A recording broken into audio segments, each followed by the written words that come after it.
যাই হোক ফাইনালি তাহলে প্রথম টেস্টটা শেষ হলো। হ্যাঁ ভাই আমি আজ এত খুশি ওয়েস্ট ইন্ডিজের ছেলেগুলোর কথা ভেবে যে তোমাদেরকে বলে বোঝাতে পারবো না।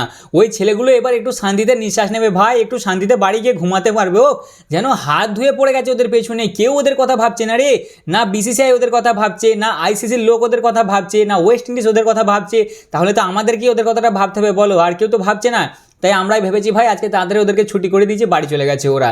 আর তোরা থাকিস না মোটেই, বুঝলি তো, একদম আহমেদাবাদ থেকে ফ্লাইট মার একদম ওয়েস্ট ইন্ডিজের 2 নম্বর ম্যাচের কথা তো আর ভুলেও ভাবিস না তোরা, স্বপ্নতেও দেখিস না যে তোরা আবার 2 নম্বর ম্যাচটা খেলতে আসছিস। তাড়াতাড়ি ফটাফট চিঠি মার বিসিসিআইকে আর মার ছুট বাড়িতে, যেন ওদের দম আটকে যাচ্ছে রে ভাই। কোথায় যেন ওদেরকে এনে ছেড়ে দিয়েছে, যেমন হয় না 11টা সিংহর সামনে 11টা পোল্ট্রি মুরগি ছেড়ে দিয়েছে, বুঝলে, এবার হারিয়ে দেখো ওই সিংহগুলোকে। মানে কোনো মানে আছে, কোনো একটা লজিক আছে ভাই? ওরা পাহাড়ে কোনো ভাই একটা যেন কম্পিটিশন টেক্কা কিছুই নেই ভাই। কি হলো এটা, কি হলো আর কি? মানে ওই ঠেলা গুঁজে আমাদের ছেলেগুলোর প্র্যাকটিস করানো হলো, 2-3টে আমরা 100 দেখতে পেলাম, আর আমাদের ছেলেগুলোর বোলিং প্র্যাকটিস হলো। অ্যাকচুয়ালি ভারতের ব্যাটিং আর বোলিংয়ের প্র্যাকটিস হলো, আর কিচ্ছু হয়নি। ডিয়ার আইসিসি প্লিজ তোমরা এবার দুটো দলে ভাগ করে দাও ভাই। এতদিন লোকে বলতো আমি 7 দিনই, বাট এইবার আমারও মনে হচ্ছে সত্যি দুটো দল ভাগ করে দেওয়া উচিত। একদিকে ইন্ডিয়া, অস্ট্রেলিয়া, তোমার ইংল্যান্ড, আরও যে বড় বড় টিমগুলো আছে তারা, অপরদিকে তোমার ওয়েস্ট ইন্ডিজ, পাকিস্তান, শ্রীলঙ্কা, এরকম দুটো ভাগ করে দাও। না হলে কোনো মজা নেই ভাই, এই খেলাটার কোনো মজা আছে? এই টিমটার মধ্যে কি আছে ভাই, কি আছে? এদেরকে তো মানে টি20তে দিলেও এরা 20 ওভার টিকতে পারবে না। তাদের ঘরে টেস্ট খেলতে পাঠিয়ে দিয়েছে যে যা তোরা টেস্ট খেলবে, তাও আবার ইন্ডিয়ার সামনে। কিছুদিন আগেই ভাই অস্ট্রেলিয়ার এগেনস্টে খেললো, মানে কোনো মানে হয়? এরা পারে খেলতে, দেখে তো বোঝাই যাচ্ছে যে এদের দ্বারা হবে না ভাই। শোক সুমন্দের 3 দিনে টেস্ট ক্রিকেট শেষ, এটা কোনো কথা ভাই? এক ইনিংয়ে 140 রানে জিতে ভারত, মানে কোনো টক্করই নাই, কোনো একটা কম্পিটিশন ভাব কিচ্ছু নাই ভাই। 6টা 7টা 9টা জটা ইনিংয়ে হয়েছে, সব ইনিংয়ে আমাদের। একটি বারের জন্য আজকে, বিশেষ করে আজকে তো মনেই হয়নি ওয়েস্ট ইন্ডিজ খেলতে এসছে। একবার কালি মনে হলো যে আমাদের ঋষভ পান্তকে ট্রিবিউট দিল। আজকে তো আমাদের ঋষভ দার আবার বার্থডে আছে গো, হ্যাপি বার্থডে ঋষভ দা। ওই ঋষভ দাকে আজকে ট্রিবিউট দিল যে ব্যাটারটা, তখনই খালি মনে হলো যে হ্যাঁ এটা এসছে কেউ ব্যাটিং করতে। বাকি টাইম তো কেউ মনেই হয়নি ভাই। আজকে তো মনে ছিল যে ইন্ডিয়ার কম্পিটিটার ইন্ডিয়ায়, আজকে কেন বাকি যে 3 দিন খেলে আসছে 3 দিনই মানে এদের মধ্যেই রেসারেসি চলছে যে কে 100 মারতে পারে, কে 5 উইকেট হল নিতে পারে। ভাই 2 দিন হলেও 2 জন মুখোমুখি এলো, একদিন সিরাজ এলো, একদিন জেড্ডুদা এলো, 5 উইকেট হল আর কেউ নিতে পারলো না। যখনই কিছু হচ্ছে ভাই কুল্লু এসেই পটকে দিচ্ছে লাস্টে। এর আগের ইনিংয়েও কুলদীপ এসেই লাস্টে আউট করলো, এই ইনিংয়েও কুলদীপ এসেই আউট করলো। মানে বলে না কপাল, যার কপালে যেটা লেখা থাকবে সেটাই হয়েছে। তবে আমাদের ছেলেদের দিক থেকে খেলা দেখতে গেলে যেমনটা তুমি এক্সপেক্ট করো ইন্ডিয়ান টিমের কাছ থেকে, সেরকমই ইন্ডিয়ান টিম পারফরমেন্স দিয়েছে। যেমন বোলিং সেরকম ফিল্ডিংটা বিশেষ করে আজকে টপ ক্লাস হয়েছে।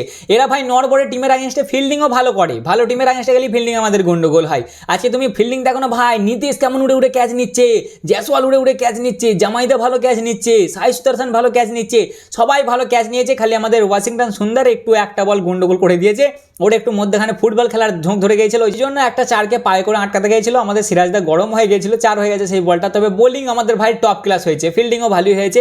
বোলিং তুমি যেমন এক্সপেক্ট করো সেরকম বোলিং হয়েছে। সিরাজ তো আলাদাই মুখ দিয়ে আগুন বের করছে। ডিএসপি আমাদের কুটুম কি আত্মীয় কি চোর কোনো খাতির নাই ভাই ওর কাছে। ও ডিউটিতে নামলে ও সমান চোখেই দেখে সবাইকে।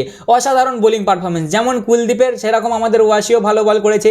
জাড্ডুদা তো অন টপ ভাই, জাড্ডুদার তো কোনো তুলনায় হয় না। সেরকমই সিরাজ সবাই ভালো বল করেছে, শুধু আমাদের বুমরাদা আজকে একটা উইকেট পায়নি। আমাদের বুমরাদাকে কি হয়েছে ভাই, আমার মাথার উপর দিয়ে যাচ্ছে। কি হয়ে গেছে বলো দেখিনি? এটা আমাদের বুমরা নয় ভাই। আজকেও 6 বার বল করেছে, বুমরা একটা উইকেট পায়নি। 6 ওভারে 16 রান খেয়েছে বুমরা খেয়েছে 6 ওভারে 16 রান, উল্টে একটা উইকেটও পায়নি। কি জানি এনার কি হচ্ছে ভাই। এশিয়া কাপে শুরু থেকে যেন বুমরার কি একটা হয়ে গেছে ভাই, আমার তো মনেই হচ্ছে না যেটা আমাদের বুমরা। যাই হোক, যা হওয়ার হয়ে গেছে বাবা কুটুম। এবার যদি তোমরা ভালো চাও, আমার কথাটা যদি শুনতে চাও তো শোনো, ভালো কথাই বলছি, মোটেই থেকো না বাবা। তোমরা বরঞ্চ বর্ডারের উপারে চলে যাও, তাহলে যদি একটু যে টেক্কা ফেক্কা দিতে পারবে তোমাদের মজা আসবে খেলে।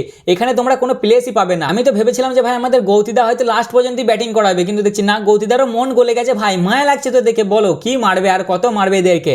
আবার কিছু কিছু লোক আছে মারার পর বলবে যে বাবা নরম টিমের আগেনস্টে 50 মেরেছে, 100 মেরেছে, ওই জন্য গৌতিদা ইগোতে নিয়ে নিয়েছে যে ছাড় ভাই। ইগোতেও নিয়েছে, মায়া করেও যে চলো হবে না।